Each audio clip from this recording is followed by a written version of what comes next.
Antes de 75, afugentamos o inimigo. Após uma guerra armada, vencemos o colonialismo. Abraçamos o partido, o despotismo, mas a aprendizagem social já se tinha incutido na mente dos governantes, que foram meros substitutos, pois outros Salazares foram inventados em Maputo. O totalitarismo foi novamente implantado. O monopartidarismo totalmente suplantado. Este é o regime colonial, mas já modernizado.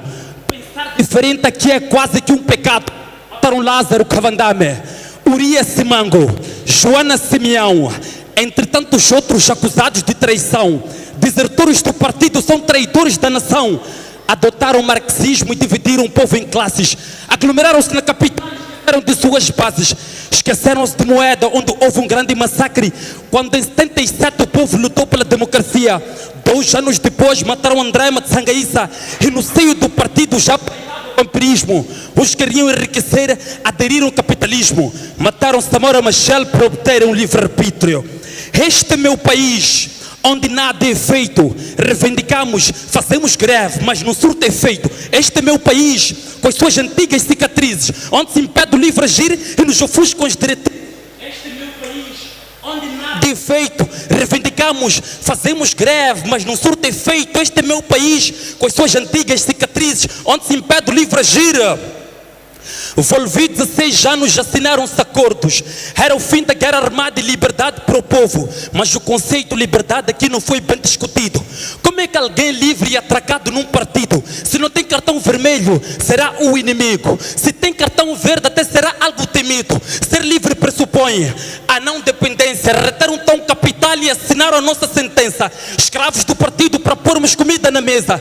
Pariram o labibotismo e deram início à corrupção. Compraram intelectuais, deram manuais de escuridão. Eles criaram no o efeito Hume, o efeito Etnos e o efeito Gandhi, pelas constantes ameaças que fizeram o povo sentir, oprimiram a sociedade e inibiram de refletir. Este é meu país, onde nada é feito. Reivindicamos, fazemos greve, mas não surte efeito. Este é meu país, com as suas antigas cicatrizes, onde se impede o livre agir e nos ofusca as diretrizes.